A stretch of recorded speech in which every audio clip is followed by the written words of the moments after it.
Muy buenos días, muy buenas tardes, muy buenas noches, dependiendo del lugar donde ustedes nos estén mirando y escuchando en este momento. Hoy solamente vamos a tratar dos temas. Uno es sobre el vecino de Colombia, Ecuador, donde se está viviendo una situación muy grave de seguridad interna, de delincuencia, de gran delincuencia interna, que la van a tratar dos conocedores de ellos, un periodista muy reconocido que también es corresponsal de la cadena Telesur y una socióloga que ya ha participado en un anterior programa del Reventón. Yo creo que vale la pena estar muy atentos a lo que sucede en Ecuador, pues como Venezuela nos toca muy directamente, así sea por dos extremos diferentes, pero que de todas maneras toca a nuestra población y a nuestro país. Lamentablemente, lo que está pasando en Ecuador es un poco la proyección de lo que ha vivido Colombia durante tantos años o décadas. Desde la década de los 70, cuando el expresidente López Michelsen le dio apertura al contrabando de marihuana, lavando el dinero de este contrabando en el Banco de la República, y fue así poco a poco como el narcotráfico se fue tomando el poder en Colombia hasta llegar a ser lo que es hoy en día, que esa es parte de las bases del Estado colombiano y el cual el presidente Petro está tratando de luchar contra este terrible flagelo que le han dejado todos esos gobiernos anteriores, repito, desde el gobierno del expresidente López Michelsen. Pero todos, aunque en particular los últimos tres, Álvaro Uribe muy a la cabeza, Manuel Santos, que se cree, el premio Nobel que se cree muy santo y es de los peores asesinos invinculados históricamente a la sangre derramada en Colombia, y el último, este señor Duque. Todos involucrados y metidos muy en la mano con el gran narcotráfico en Colombia, que le ha hecho tanto, pero tanto daño a Colombia, a todos, absolutamente a todos los niveles. Entonces vamos a escuchar ya lo que estas dos personas nos hacen el análisis sobre la situación en el hermano país de Ecuador. Comencemos entonces. Lastimosamente, el Ecuador ha iniciado el año 2024 con un nivel de violencia extremo, muy difícil de describir en pocas palabras, pero que se acentúan con dos hechos absolutamente lamentables. El primero es que inició el año con 50 muertos el 1 de enero, es decir, 50 muertes violentas, lo cual es un indicador de cómo se advertía ya el inicio del año. Y no han parado, es decir, han continuado los actos de sicariato, de crímenes violentos en el Ecuador a lo largo de estos últimos días. Y segundo, con una fuga que no se explica hasta ahora de uno de los mayores narcotraficantes, al menos así lo describen las autoridades, que se trata del autodenominado Fito. Este personaje, Rodolfo Macías, su nombre es así, estaba considerado como el líder de la banda de los Choneros, una de las más activas, y que en la época de la Revolución Ciudadana fue sometido a la cárcel, enjuiciado, sentenciado, pero desde el gobierno de Guillermo Lasso adquirió un poder inusitado y a ratos inexplicable, además haciendo videos, corridos mexicanos desde la cárcel con su nombre, elevando su fama, etcétera, etcétera. Es decir, esta fuga además trae como secuelas una serie de atentados y de movilizaciones al interior de la cárcel con los grupos criminales tomándose las instalaciones, secuestrando a los guías penitenciarios. En verdad, con toda esta situación, lo único que queda por analizar y reflexionar es hasta dónde el Estado ecuatoriano perdió el control de la seguridad, o la otra, hasta dónde los grupos delincuenciales son efectivamente los que controlan la seguridad del país, tienen cooptada buena parte de la policía, a jueces, a fiscales, incluso se habla de ciertos medios de comunicación que juegan en el libreto o en el relato de los grupos criminales. En función de toda esta situación, obviamente se tiene por delante también a un presidente que lleva un poco más de un mes en el cargo. Empezó el 23 de noviembre, estamos a enero y todavía no da muestras, no da indicios, no da señales de que primero conoce lo que está pasando en el país, segundo de que sus ministros, sus colaboradores principales sean las personas más adecuadas para ejecutar las acciones que requiere una situación de esta magnitud. Y tercero, su propia comunicación política deja mucho que desear porque no da certezas a la población, no muestra el talante de un presidente que gobierna y eso efectivamente genera varias reacciones. La derecha parecería que aprovecha de esta situación de inseguridad para remodelar el Estado en función de sus intereses absolutamente comerciales, empresariales, oligárquicos y financieros. Y en esta lógica también se inscribe este momento lo que está pasando en el Ecuador alrededor de la crisis de seguridad. Por lo pronto, para cerrar, obviamente hay mucha expectativa de que se puedan tomar o no decisiones absolutamente claves y radicales para resolver el problema, o lo otro es que efectivamente ya entramos en un nivel de caos absoluto, donde efectivamente quienes van a aprovecharse de esta situación serán los grupos criminales. A mí en particular lo que me preocupa como ciudadano, como periodista y como analista de la realidad es que no se vuelvan a repetir o se vuelvan a instaurar, ya sea de un modo u otro, los mismos procesos que vivieron Colombia con Pablo Escobar y México con el Chapo Guzmán, donde tuvo un rol fundamental el gobierno de los Estados Unidos y sus respectivas embajadas en estos países. Acá en el Ecuador, también con Guillermo Lazo se instauraron como los asesores principales del gobierno y no les vemos ni preparados, ni en capacidad técnica y logística para actuar con las bandas criminales, a pesar de que se autodenominan los grandes imperiales, los grandes poderes imperiales del mundo con la mejor tecnología para erradicar el crimen mafioso. Pero en la práctica parecería que lo único que cuenta es efectivamente el gran negocio, la gran cantidad de dinero que produce el narcotráfico y que no pasa por las manos de los pobres, sino por las casillas, por los cajeros de las grandes entidades financieras de nuestros países. El gobierno de Ecuador ha declarado al país en un estado de guerra interna, lo que representa una virtual cesión del Estado de Derecho y una escalada en la militarización del país, pues esto implica carta blanca para las actuaciones de las Fuerzas Armadas Combinadas. El argumento principal que ha emitido el gobierno es la lucha contra el terrorismo, concepto en el que se ha incluido a la delincuencia organizada y a otras formas de delincuencia que usualmente son parte del ámbito penal y no del político.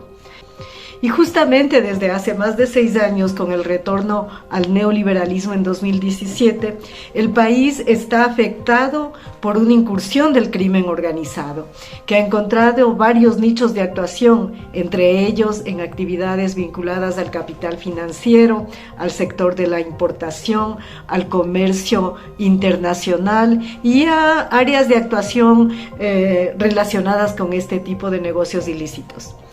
Así, la incursión de estos actores de los capitales ilícitos y de otros sectores del crimen organizado está proporcionalmente relacionada con el desmantelamiento del Estado y la suspensión de instituciones como por ejemplo el Ministerio de Justicia y con la supresión de las políticas de seguridad interna que operan como parte del proceso de afincamiento neoliberal asociado al achicamiento del Estado. En los 6 años, ya casi 7, de retorno al neoliberalismo, luego de 10 años de la Revolución Ciudadana que procuró la definición de políticas integrales, el país ha pasado de ser el segundo país más seguro de América Latina a ser uno de los más inseguros e incluso uno de los más inseguros del mundo, con lo que queda en evidencia que las lógicas de mercado no resuelven nada, o por lo menos en esta materia. Y tiene que ver con el proyecto hemisférico de Estados Unidos y su plan específico en la región andina. En septiembre del año pasado, ese país y Ecuador firmaron un acuerdo de cooperación militar que es muy amplio. Ese incluye la eventual presencia de tropas de ese país en Ecuador. Esto además de que ya en diciembre de 2022 en Estados Unidos se firmó una ley que se llama Acuerdo de Cooperación Militar, de cooperación con Ecuador, entre Estados Unidos y Ecuador, que incluye distintos aspectos relacionados con la gobernanza de Ecuador, es decir, una ley estadounidense sobre la gobernanza de Ecuador. Ahí está incluida la cuestión de la seguridad interna, pero también los temas de relaciones internacionales, de política internacional. Y de hecho, en estos últimos años, la política exterior ecuatoriana actúa alineada completamente con las políticas estadounidenses. Así, en estos días, el gobierno de Estados Unidos ya ha ofrecido una cooperación inmediata con Ecuador para resolver el problema por el que estamos atravesando. Así que nos sorprendería cualquier tipo de cooperación de medida, de desembarco de tropas o de lo que fuera, vulnerando no solo al país, la constitucionalidad del país, sino también la política latinoamericana y del Caribe, de la región zona de paz.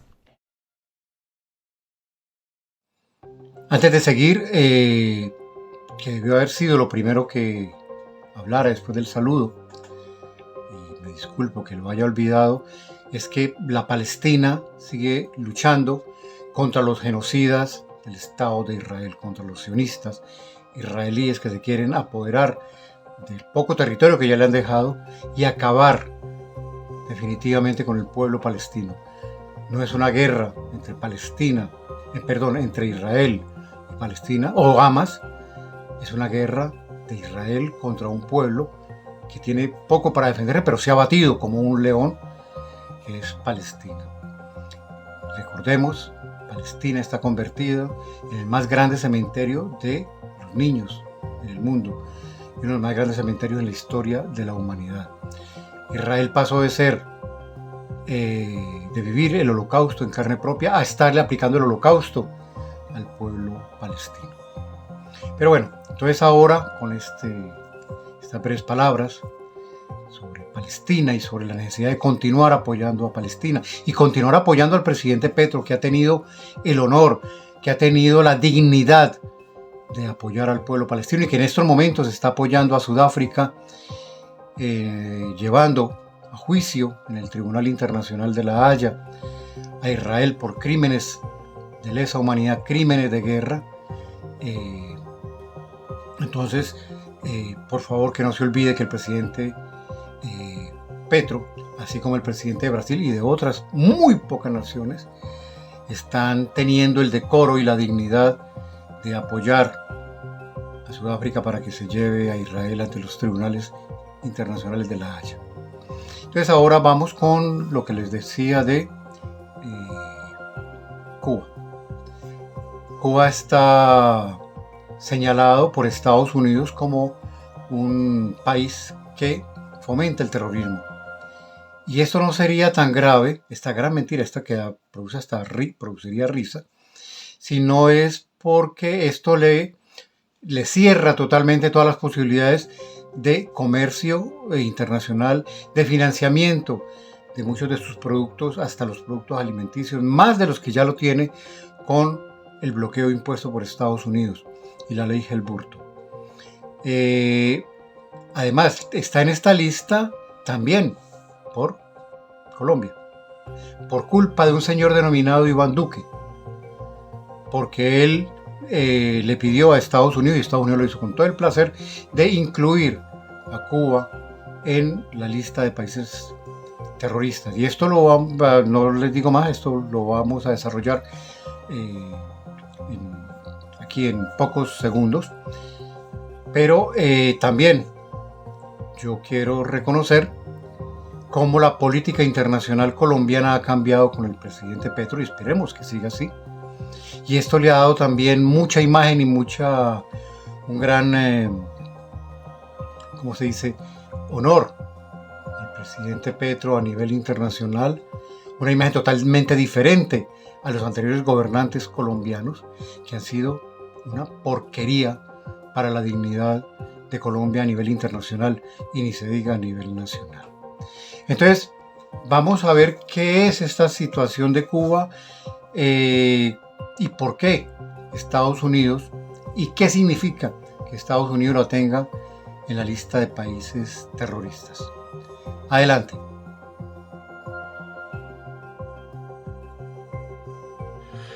Bueno, el 14 de septiembre de 2023, el presidente de Estados Unidos, Joe Biden, ordenó al Departamento del Tesoro de extender por un año más la aplicación de la ley que permite mantener el embargo económico, comercial, financiero sobre Cuba, ¿sí?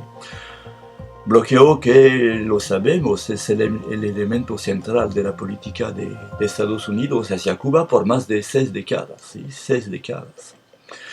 Y sus efectos no han cesado ni un solo día, lo que explica la situación económica y social muy difícil actualmente de Cuba, en gran parte, sí, lo explica.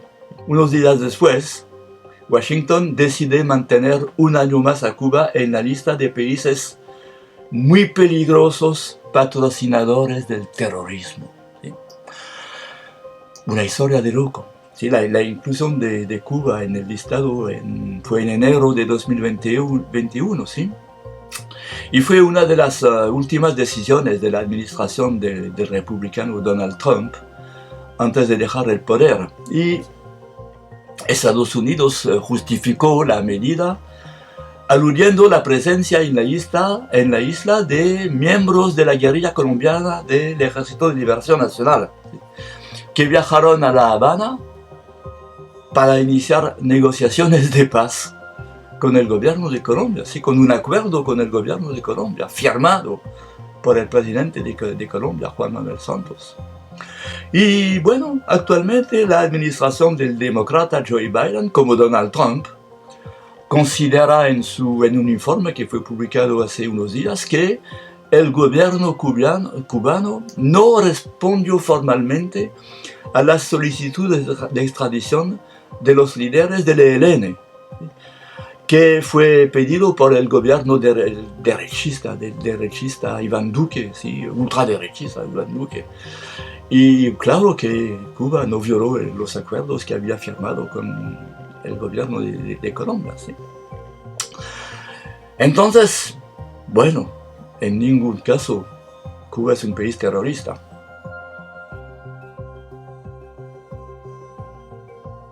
¿Se merece Cuba estar en esta lista de países terroristas? Muy brevemente escuchemos a estas dos señoras, a estas dos damas, si realmente Cuba merece eso y, sobre todo, ¿quién es Estados Unidos para venir a juzgar a un país como Cuba? Un país que yo creo que si hay dos países terroristas en este mundo, uno es Estados Unidos, después el otro es Israel. Pero escuchémoslas a ellas entonces. Cuba no tiene bases militares en ninguna región del mundo. Cuba no da golpes militares ni los apoya en ninguna región, mucho menos en América Latina. Cuba no explota los recursos naturales de otros países apropiándose sus riquezas, aun cuando el poderío de Estados Unidos se ha expandido por casi todas las zonas del mundo, que tiene bases militares en casi todas las regiones del mundo, sigue siendo Cuba su obsesión, sigue siendo un cónclave que hay que tener bajo la bota. Lo vemos con este bloqueo criminal que nos han impuesto desde hace más de 60 años y que aún sigue en pie. Esto hay que tenerlo muy claro. Pienso que también el ejemplo de Cuba, la bondad de Cuba, el hecho de ser un país internacionalista que ha ayudado a los países africanos a salir de un oprobio tan grande como fue el del apartheid, cuando vemos que Cuba ha cumplido con tantas misiones en el mundo, sobre todo en América Latina, como la Misión Milagro y todo lo que se ha hecho en pos del beneficio de los pobres de la tierra y de la humanidad, evidentemente el ejemplo de Cuba hay que suprimirlo, hay que eliminarlo de la faz de la tierra. Porque lo que han agredido, lo que han generado problemas a la estabilidad de los países de América Latina son Estados Unidos. Son Estados Unidos que han a menudo apoyado, cuando no lo han construido directamente desde Washington, golpes de Estado, criminales, ellos sí atacando los procesos populares. Y por eso que, como decía, se entiende que consideren Cuba a un peligro. Porque Cuba, a pesar de todo, resiste y sigue siendo un ejemplo también para nosotros aquí desde este lado del mundo, donde estamos subalternos a la política exterior de Estados Unidos, donde estamos viviendo también nosotros crisis y dificultades, pero no logramos levantar los ojos y tener una mirada diferente. Y finalmente, sobre el mismo tema, vamos a escuchar a dos periodistas, un periodista y una persona de solidaridad con Cuba, que nos van a decir lo que significa la postura del presidente Petro ante esta inclusión de Cuba en la lista de países terroristas. Yo creo que no tengo mucho que decirles, porque ellos lo van a decir en muy pocas palabras.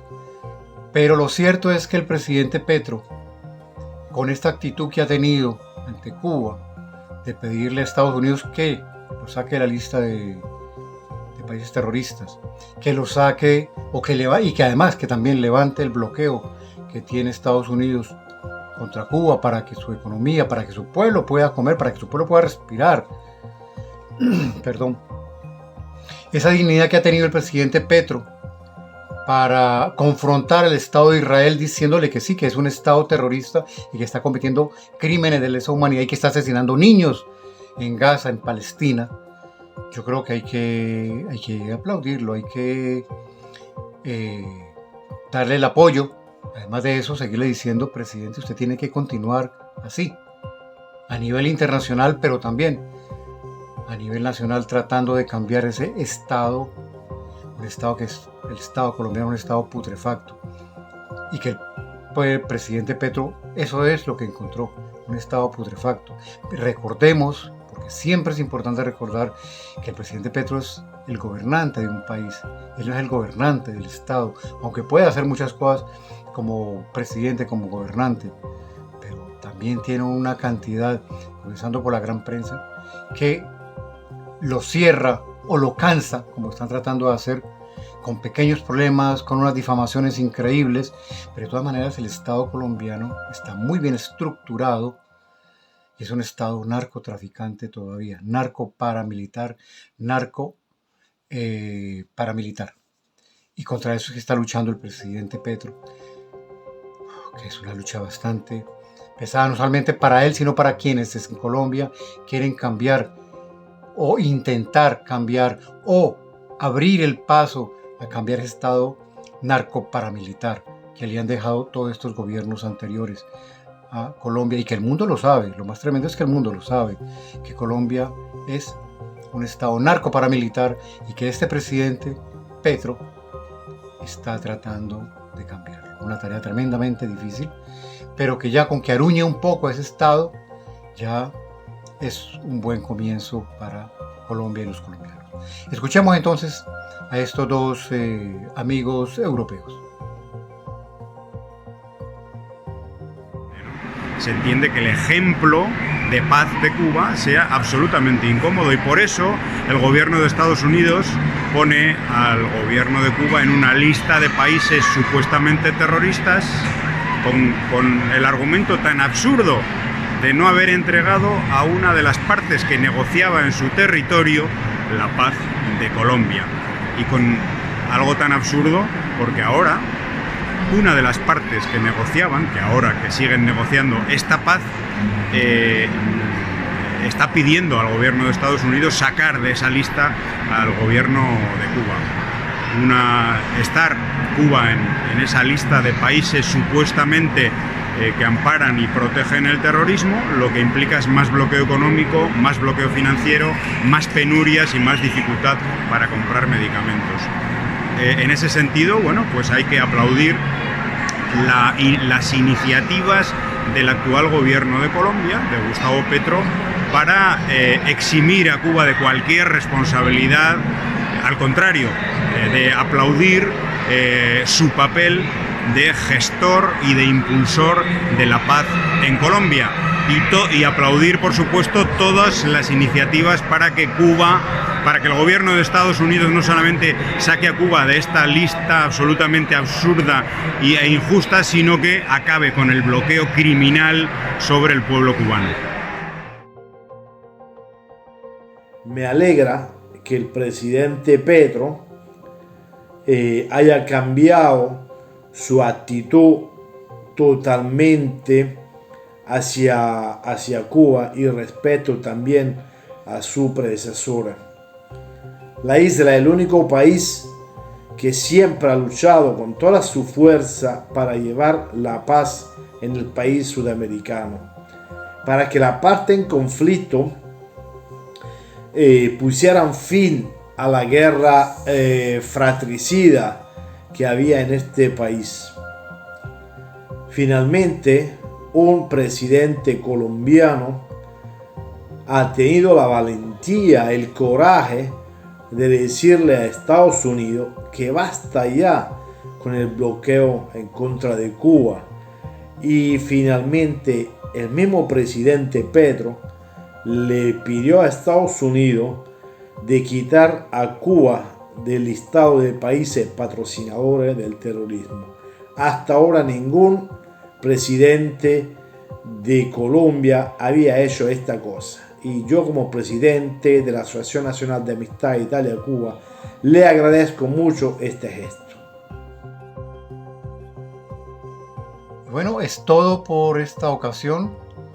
Yo les recuerdo, por favor, de que toquen la manito de me gusta, que se suscriban a este programa, que se suscriban al tercer canal para darnos el ánimo de continuar, para que otras personas conozcan tanto al Revolcón Internacional como al tercer canal. Entonces, hasta la próxima, hasta el próximo sábado, por el tercer canal y el Revolcón Internacional. Un gran saludo a todos y todas ustedes. Y hasta la próxima. Apoya el trabajo periodístico del tercer canal. Ingresa a la app o a www.nequi.com. En la app ve al signo pesos y elige la opción enviar plata o a la opción recargar. Recuerda que en la página web escoges la opción recargar. Ingresa a la aplicación o a la página web de DaviPlata. Dale clic a la opción pasar plata. Elige la opción a otro DaviPlata, llena los datos y digita el número de cuenta 304-271-5010. Continúa los pasos y confirma tu aporte y listo. Juntos visibilizamos la otra Colombia. Si te gusta nuestro contenido y no quieres perderte nada de la agenda alternativa, suscríbete a nuestro canal y activa la campana de notificaciones. Recuerda darle like a este video y por supuesto compartirlo con tus familiares, amigos y conocidos. Así juntos visibilizamos la Colombia profunda. Recuerda, somos el tercer canal, la voz de los que no tienen voz.